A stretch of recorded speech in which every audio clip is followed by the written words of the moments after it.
हमें पिछले 6 वर्षों की इस यात्रा को भी जरूर देखना होगा। आज से 6 वर्ष पूर्व, लगभग 6 वर्ष पूर्व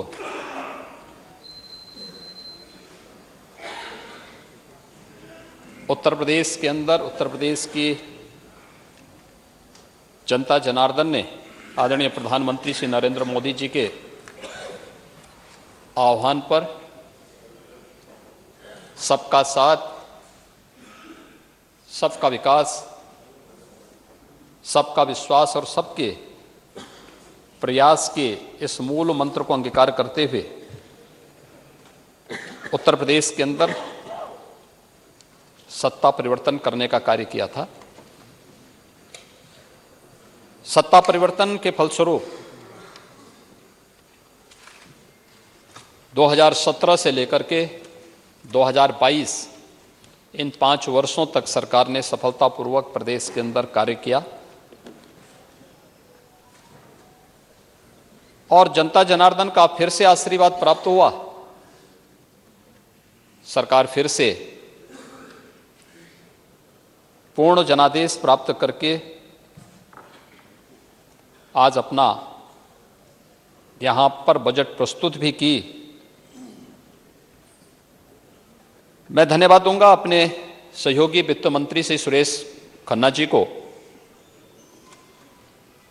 जिन्होंने उत्तर प्रदेश की 25 करोड़ जनता की भावनाओं को ध्यान में रख करके अपना बजट प्रस्तुत किया और प्रदेश के अंदर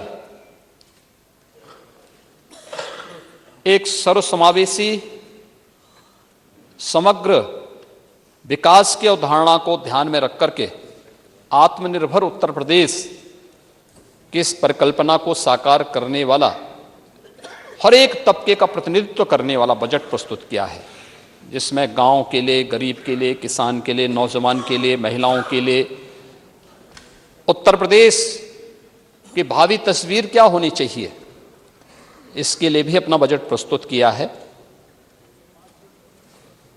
महोदय, पिछले 6 वर्ष के अंदर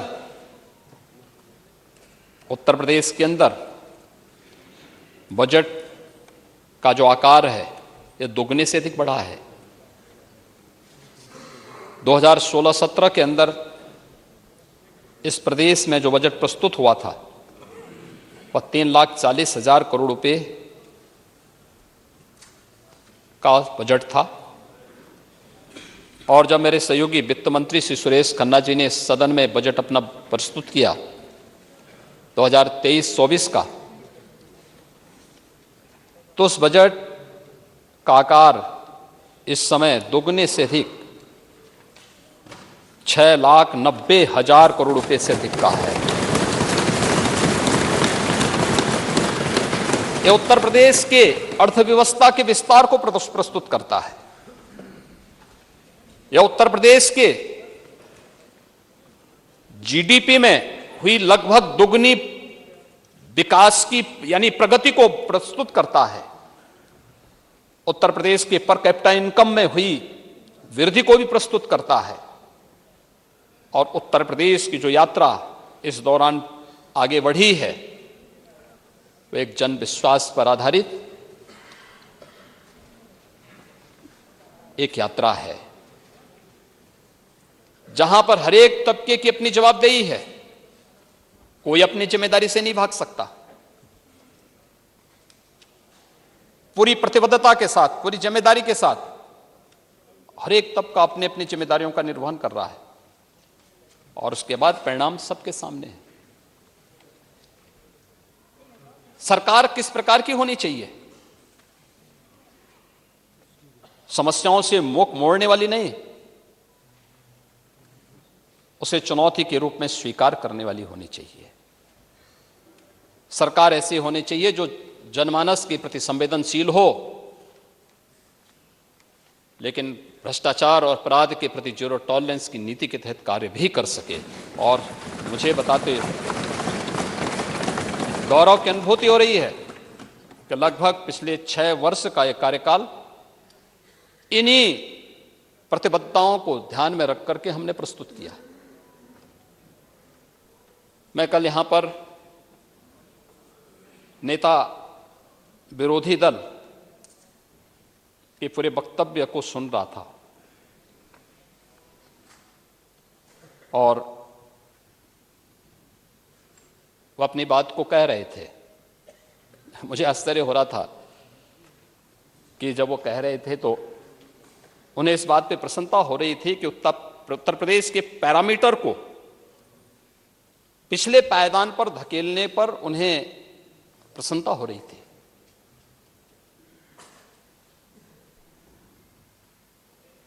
उत्तर प्रदेश पीछे क्यों भाग रहा था? सत्र के पहले हर एक क्षेत्र में पीछे क्यों जा रहा था?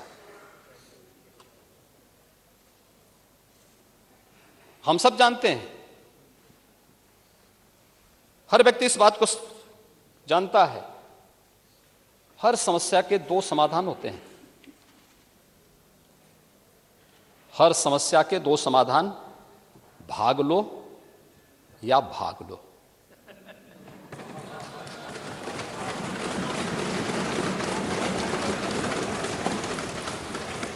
या तो उसे चुनौती के रूप में स्वीकार करते हुए उसका सामना करो, उस प्रकार की कार्य योजना बनाओ और उसके समाधान के स्तर पर पहुंचाओ जैसे कि 6 वर्ष के अंदर किया गया।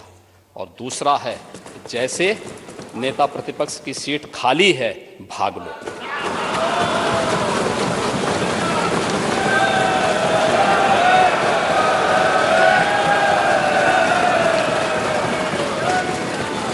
और ये केवल यहीं पे नहीं हुआ है। अभी भी आ रहा हूं, अभी तो ये शुरुआत है। अभी तो आप इतने बुजुर्ग हैं, इतने वरिष्ठ हैं, हम आपका बहुत सम्मान करते हैं। देखिए, आपका भी सम्मान करते हैं और शिवपाल जी का भी करते हैं। देखिए, उनको वहां सम्मान मिले ना मिले, हम तो करते ही सम्मान। और इसलिए आखिर इतने बड़े प्रदेश के प्रति हम सबकी सामूहिक जिम्मेदारी नहीं है? ये 25 करोड़ जनता के प्रतिनिधि के रूप में हम सब इस सदन में बैठे हैं और ये जिम्मेदारी भी सामूहिक है। लेकिन क्या उस सामूहिक जिम्मेदारी के प्रति कभी हमने उस जवाबदेही को परिचय दिया? कल नेता प्रतिपक्ष कह ही रहे थे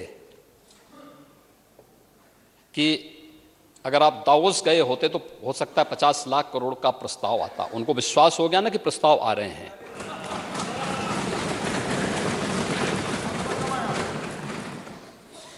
लेकिन ये जो 33 से 35 लाख करोड़ रुपए के प्रस्ताव आए हैं, ये भी जन विश्वास और सरकार की क्रेडिबिलिटी का ही प्रतीक है। ये उसी का प्रतीक है। क्यों नहीं आता था सत्र के पहले? और 2013 की उस वाकया को दुनिया थोड़े भूली होगी,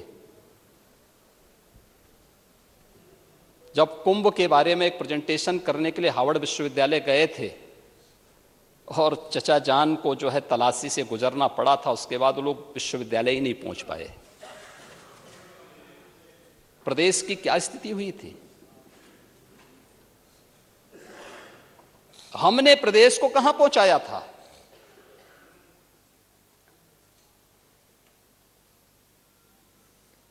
किसी एक फील्ड में उत्तर प्रदेश को आगे बढ़ाने का प्रयास किया होता। लेकिन